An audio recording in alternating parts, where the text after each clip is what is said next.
সামনেই 23শে জুলাই বাজেট আসছে। তো বাজেটের পরে বাজেট অ্যানাউন্স করলে কোন কোন সেক্টরের উপর ফোকাস করবে সরকার, তার উপর তো ডেডিকেটেড ভিডিও বানাবো, যেখানে 20 থেকে 25টা স্টক মিনিমাম প্রমিস করছি থাকবেই থাকবে। সেটা ডাইরেক্টলি ল্যাপটপের স্ক্রিনে গিয়েও আমি বোঝাতে পারি।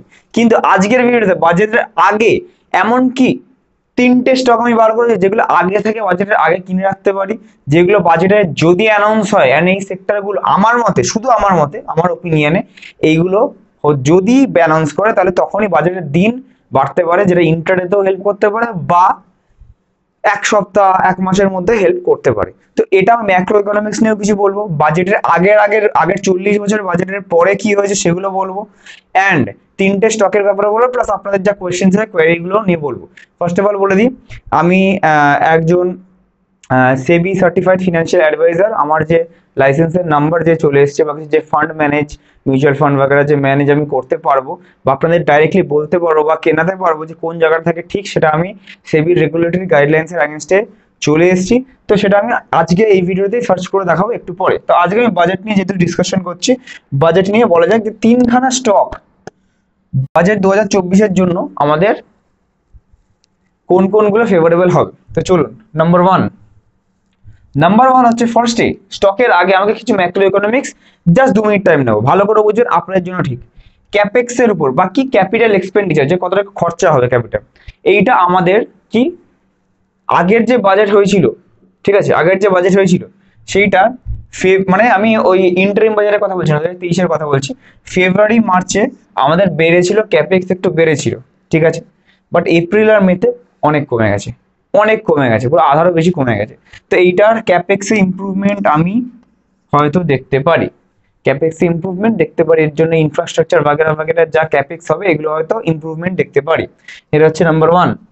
নাম্বার টু, ছোট ছোট করে বুঝিয়ে দিই যে আগে আমরা 40 বছরের বাজেটের একটা স্টাডি থেকে দেখলাম, 40 বছরের বাজেটের স্টাডি দেখলাম, সেখান থেকে দেখলাম যে 38 বছর বাজেটের আগে যা হচ্ছিল, আপ ট্রেন্ড হচ্ছিল, এখন যেমন বাজেটের আগে মার্কেট 5-6 মাস ধরে উপরেই যাচ্ছে, অল টাইম হাই লাগিয়ে যাচ্ছে প্রত্যেক দিন, সেটা 40 বছরের রিসার্চ কি বলছে, রিসার্চ বলছে বাজেটের আগে যা হচ্ছে 6 মাস, সেটা তারপরে 4-5 মাসে রিভার্স হয়ে যাচ্ছে।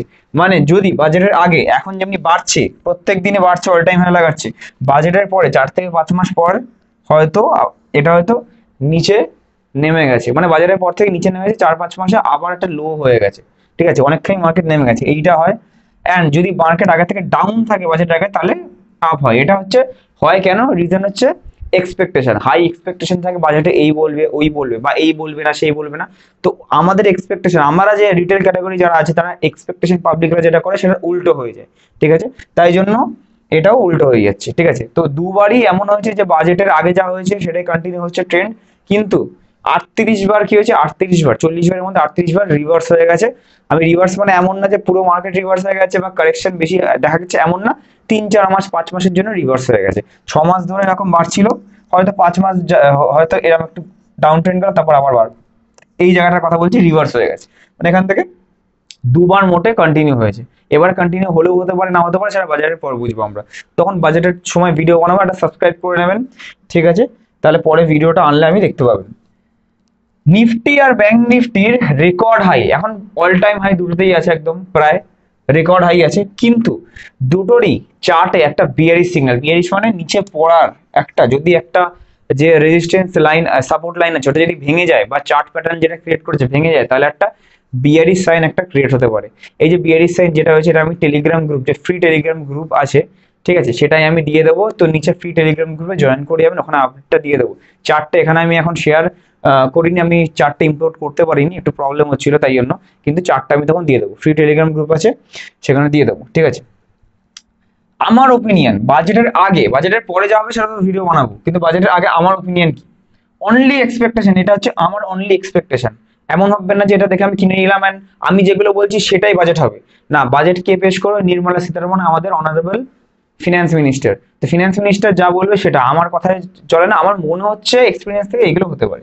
নাম্বার ওয়ান, সব থেকে বেশি ভালো একটা সেক্টর হতে পারে এগ্রি সেক্টর, এগ্রিকালচারের মধ্যে স্পেশালি ফার্টিলাইজার্স, এগ্রিকালচারের মধ্যে স্পেশালি কি, এগ্রিকালচার অনেক রকম হয়, specially fertilisers. Number two, green energy বা রিনিউয়েবল এনার্জির উপর আগেও ফোকাস ছিল, এখনো ফোকাস সরকারের থাকতে পারে, থাকা উচিত, ঠিক আছে।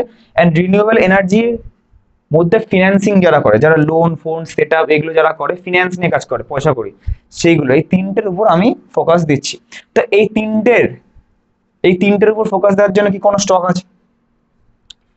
অবশ্যই ফার্স্টে স্টক আছে হচ্ছে ফার্টিলাইজার বা এগ্রিকালচার সেক্টরে হচ্ছে GSFC, Gujarat state fertilizers and chemicals limited.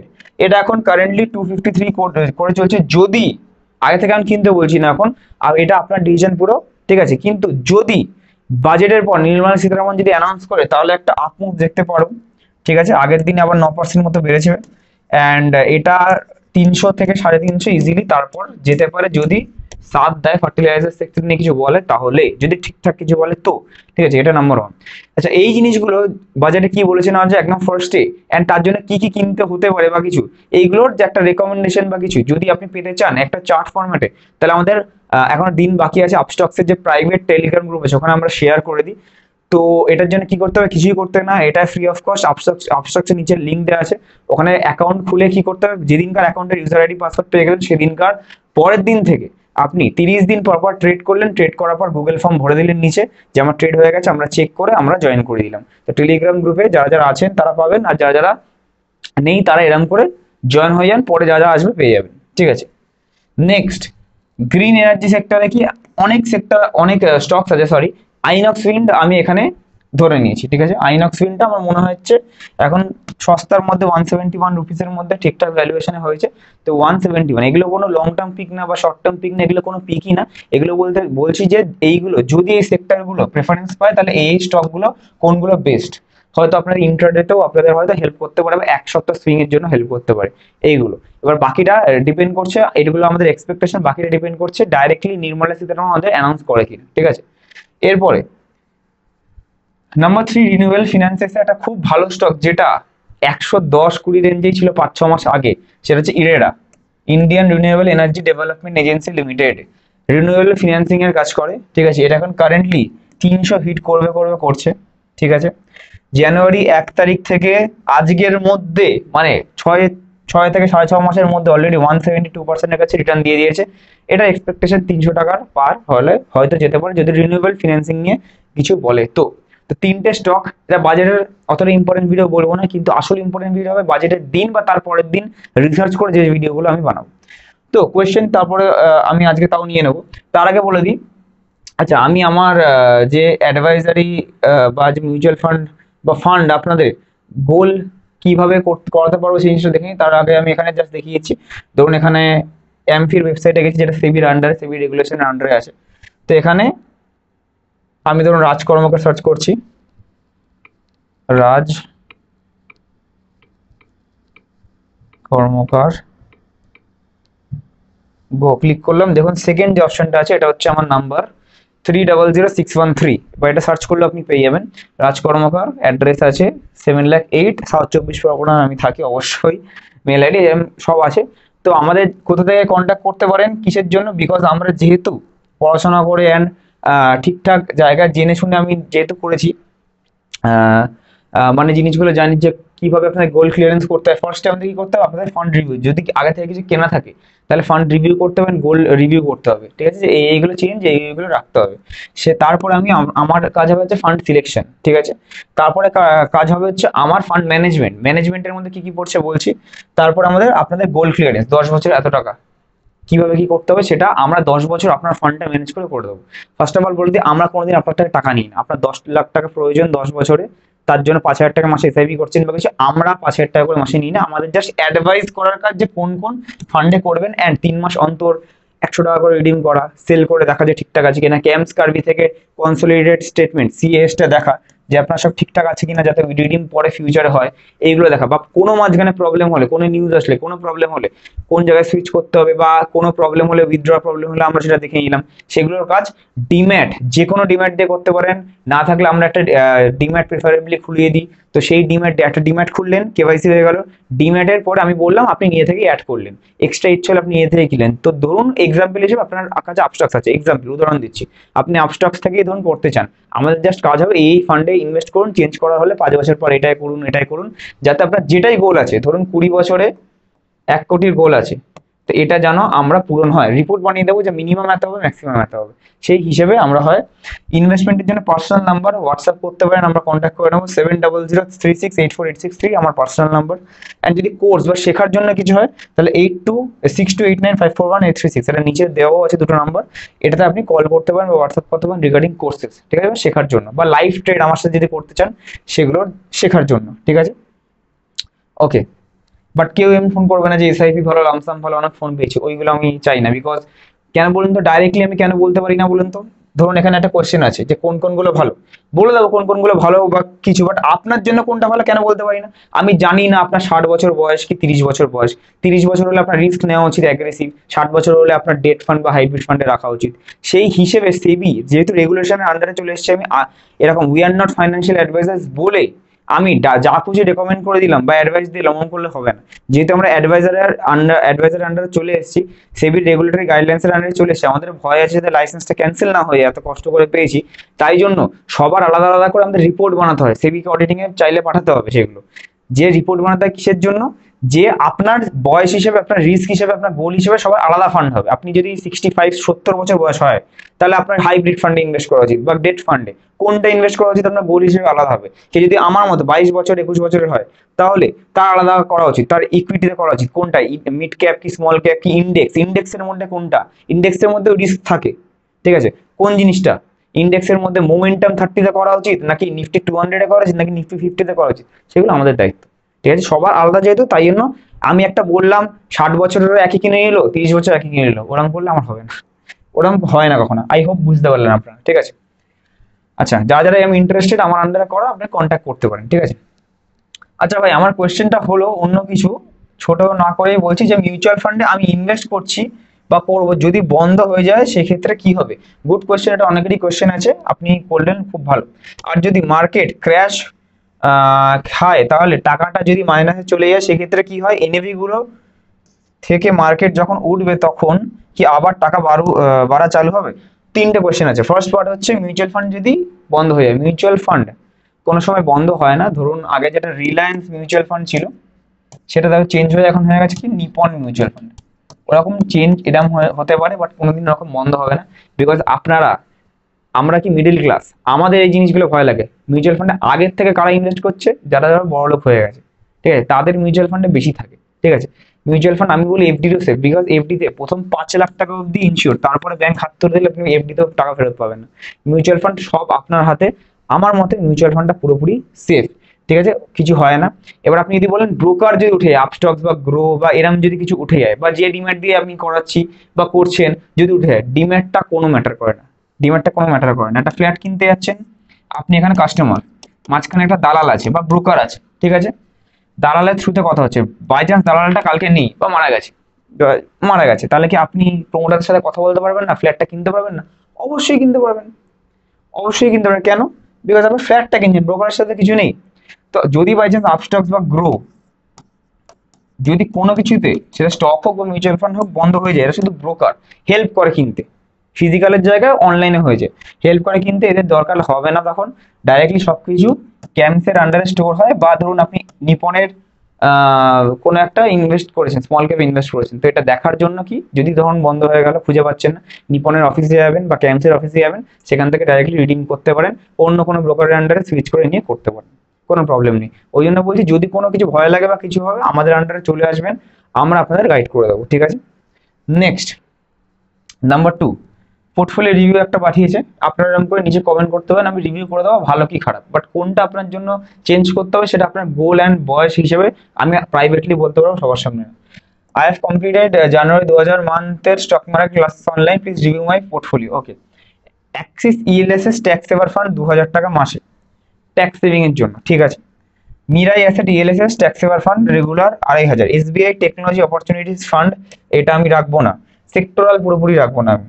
পরাগ ফ্লেক্সি ক্যাপ, ঠিক আছে, এই দুটোর মধ্যে আমি একটা রাখবো না, একটা রাখবো, ঠিক আছে, এর থেকেও ভালো ট্যাক্স সেভার ফান্ড আছে, ঠিক আছে। কোয়ান্ট মিড ক্যাপ ফান্ড, কোয়ান্টে আমি মিড ক্যাপ নেবো না এটা, ঠিক আছে, মিড ক্যাপ বেটার আছে। এইচডিএফসি ফ্লেক্সি ক্যাপ নেবো না, বিকজ যেটাই আমি ডাইভার্সিফিকেশন হয়ে গেছে ফ্লেক্সি ক্যাপ, পারাক যেমনি রাইট দিয়ে দিয়েছি, ভালো, আপনাকে সামনাসামনি বলে দিলাম, ভালো, ঠিক আছে। Nipon India small cap fund, ঠিক আছে, ভালো। এইচডিএফসি স্মল ক্যাপ ফান্ড, ঠিক আছে। তো আমি যেগুলো যেগুলো চেঞ্জ করতে পারেন সেগুলো সেগুলো চেঞ্জ করতে পারেন, তাহলে আপনার গোল যেটা আছে, গোলটা এখানে লেখা নেই কত বছর কত চাই, গোলটা তাহলে তাড়াতাড়ি পূরণ হয়ে যাবে। যে গোলটা আপনি নিয়ে থেকে 30 বছরে পূরণ করতে পারবেন, এগুলো ভালো ভালো ঠিকঠাক জায়গায় চেঞ্জ করলে আপনার সেটা 18 থেকে 20 বছরে হয়ে যাবে। ঠিক আছে, ওকে। নেক্সট কোয়েশ্চেন ইজ, দাদা সুইং ট্রেডিং থেকে কি মান্থলি 10% করা যাবে? অবশ্যই, যদি আপনি ঠিকঠাক টেকনিক্যাল জানেন, ফান্ডামেন্টাল সুইং এত দরকার হয় না, নিউজ বেস ট্রেডিং করেন বা টেকনিক্যাল জানেন, অবশ্যই হবে। আমাদের যে লাইভ ক্লাস হয় বা লাইভ মার্কেটে ডেইলি একটা করে আমি সুইং ট্রেডিং বেচি, ডেইলি একটা করে ট্রাই করি। তো সেখানে আপনারা জানেন যে 10% কত তাড়াতাড়ি আমাদের হিট হয়, কোনো রেকমেন্ডেশন থাকে না বা কোনো টিপস দেওয়া হয় না, জাস্ট আমি দেখাই যে কিভাবে স্টকটাকে বেচছি। তো স্টকটাকে বেচছি এবং স্টকের নাম জানতে পারছেন। তখন তারপরে আমি ধরুন এক সপ্তাহ পর, রোজই ক্লাস হচ্ছে, এক সপ্তাহ পর দেখালাম যে এই স্টকটা বেচেছিলাম, দেখুন এটা চলে গেল। তো হতেই পারে আমাদের টেকনিক্যাল পুরো ভিউ ক্লিয়ার থাকে। তো আপনার যদি টেকনিক্যাল ভিউ ক্লিয়ার থাকে, সবসময় নলেজের উপর ফোকাস করবেন, যদি নলেজ ঠিকঠাক থাকে ভালো। তো এর জন্য কি কি লাগে সুইং এর জন্য? নিউজ, টেকনিক্যালের মধ্যে ক্যান্ডেল স্টিক্স লাগবে, যদি আপনি সাপোর্ট রেজিস্ট্যান্সের কাছ থেকে কখন ধরবেন ওটা দেখতে চান, ক্যান্ডেল স্টিক্স, বা কখন ছাড়বেন ক্যান্ডেল স্টিক্স। অ্যান্ড যদি চার্ট প্যাটার্ন যদি শিখে যান খুব ভালো, চার্ট প্যাটার্নস কখন কি ব্রেকআউট দেবে না দেবে আফটার কনফার্মেশন আপনি দেখতে পারবেন। ঠিক আছে, ওকে। নেক্সট ইজ, আচ্ছা আর একটা পোর্টফোলিও রিভিউ এসেছে। আমি একজন স্টুডেন্ট, আমি এই ইয়ারে মার্চে মিউচুয়াল ফান্ডে ইনভেস্টমেন্ট করেছি নতুন। স্যার আমার পোর্টফোলিও রিভিউ করে দিন। 2500 টাকা মাসের এসআইপি হচ্ছে, লার্জ ক্যাপ ফান্ডের মধ্যে চলছে HDFC, S&P, BSc Sensex fund, এটা ক্রস যাবে। ঠিক আছে, বিকজ আমি মনে করলাম আপনি স্টুডেন্ট, মানে আপনার বয়স 25-এর মধ্যেই আছে নিশ্চয়ই, তো সেই ক্ষেত্রে আপনারা অনেক রিস্ক নিতে পারবেন। ঠিক আছে, তো large cap fund, large cap যদি নিতেই হয় তার থেকে অনেক বেশি ভালো আছে। লার্জ অ্যান্ড মিড ক্যাপে কোটাক ইকুইটি অপরচুনিটিস ফান্ড, এটাও ক্রস যাবে। পারাক ফ্লেক্সি অনেকেরই পোর্টফোলিওতে থাকে, এটা রাইট যাবে। যেগুলো রাইট আমি ঠিক দিয়ে দেবো। সেকেন্ড কোয়েশ্চেন, আমি গ্রো অ্যাপের থ্রুতে এসআইপি করছি, তখন গ্রো অ্যাপে স্ক্যাম হয়নি? আমি ক্যাম্পসেক্স সিএস ডাউনলোড করে দেখেছি, সেখানে যে মিউচুয়াল ফান্ডগুলোতে ইনভেস্টমেন্ট করেছে সেই মিউচুয়াল ফান্ডের নাম শো করছে। কি করণীয়? শো করছে মানে আপনি ইনভেস্টমেন্ট সেফ আছে। ঠিক আছে, গ্রো অ্যাপে একজনের সাথে হয়েছে, একজন, দুজন, 5 জনের সাথে হয়েছে, আপনার ভাগ্যে হয়নি। ঠিক আছে, এবার যদি যতক্ষণ শো করছেন 3 মাস অন্তর অন্তর যদি আপনি দেখতে থাকেন যে শো করছে বা ঠিক আছে, তাহলে ঠিক আছে। আমি তো বলছি ক্যাম্পসে যদি দেখছেন তো ঠিক আছে, যদি না থাকে তাহলে ঠিক নেই, এটাই হলো ব্যাপার, রাইট। আর ব্রোকারটা যেমনি বললাম ডিপেন্ড করে না অত। ভাই Invesco India infrastructure and Aditya Sun Life PSU fund, এগুলোতে ইনভেস্ট করা হবে, এগুলো কেমন হবে? একদমই বাজে হবে। Because first of all sectoral আমি যাবোই না। ইনফ্রাস্ট্রাকচার এখন বাড়ছে, আপনি নিশ্চয়ই আগে রিটার্ন দেখেছেন, 1 বছরে 120% রিটার্ন দিয়েছে, এরকম 118% রিটার্ন দিয়েছে, সেটা দেখছেন। 1 বছর দিয়ে দিয়েছে, দেবে বলেনি, দিয়ে দিয়েছে। ফিউচারে এখন যদি ইনফ্রাস্ট্রাকচারের উপর কেপেক্স কমিয়ে দেয়, মোদি বাজেটে আসছে, তাহলে আপনার কি মনে হয় ইনফ্রাস্ট্রাকচার বাড়বে, কমে যাবে? তখন 1 বছরে এটা দিয়ে দিয়েছে, যারা পেয়েছে পেয়ে গেছে, আপনি পাবেন -20%। ভালো হবে কি? একটা সেক্টরের উপর কোনোদিন করতে হলে স্টকসে করবো ডাইরেক্ট, সেক্টরের উপর কোনোদিন মিউচুয়াল ফান্ডে যাওয়া উচিত না। হ্যাঁ যদি ধরতে পারেন ঠিক আছে, যদি ইন্টারেস্ট রেট কাট হয় তাহলে কি বলেছি, আইটি বাড়তে পারে, ফিউচারে দেখবেন আইটি 1 বছরের মধ্যে বাড়তে পারে, তখন তখন টেকনোলজি ফান্ডের দিকে যেতে পারেন, বাট তাও রিস্কি হবে। ঠিক আছে, অ্যান্ড আদিত্য বিড়লা আমার এই এমসিটা পছন্দই না, জানি না কেন, আমার এমসিটা একদম পছন্দ না। ফান্ড ম্যানেজার গুলো একদম ফ্রেশার নেয়, আমার ফান্ড ম্যানেজারের উপর কনফিডেন্স থাকে, ফান্ড ম্যানেজারের এক্সপিরিয়েন্স আমি চেক করি, আদিত্য বিড়লা আমার পছন্দ না। অ্যান্ড তার উপর পিএসইউ আরও না, পিএসইউ মানে সরকারের যে প্রকল্পগুলো আছে না, টাইম টু টাইম চেঞ্জ হবে, ফান্ড ম্যানেজার চেঞ্জ করবে, যদি এক্সপিরিয়েন্স ফান্ড ম্যানেজার না হয় ভালো চেঞ্জ করতে পারবে না, এই দুটো ফান্ডই দূরে থাকবে এর থেকে। ঠিক আছে, তো আই হোপ আপনারা বুঝতে পারলেন। যদি আপনারা কন্ট্যাক্ট করতে চান, নাম্বারগুলো দেওয়া আছে, কন্ট্যাক্ট করতে পারেন। অ্যান্ড যদি শিখতে চান, শেখার হয়, তাহলে আপনাদের ইটজি অ্যাপটা ডাউনলোড করে আমাদের ফোন করতে পারেন, ডিসকাউন্ট পেয়ে যাবেন এক্সট্রার জন্য। এখানে যা যা কন্টেন্ট আছে আপনি এখানে কন্টেন্টে ক্লিক করে পুরোপুরি এখানে যা যা আছে শিখতে পারেন, cryptocurrency, IPO, commodity, fundamental analysis, পুরোপুরি এখানে সব ভিডিওস আছে, আপনি এরকম করে দেখতে পাবেন, রাইট। পুরো সবকিছু ভিডিওস আছে, দেখতে পাবেন। অ্যান্ড এর সাথে সাথে লাইভ ট্রেড যদি করতে চান, এই সোমবার মঙ্গলবার থেকে শুরু হচ্ছে, আপনি কন্ট্যাক্ট করতে পারেন।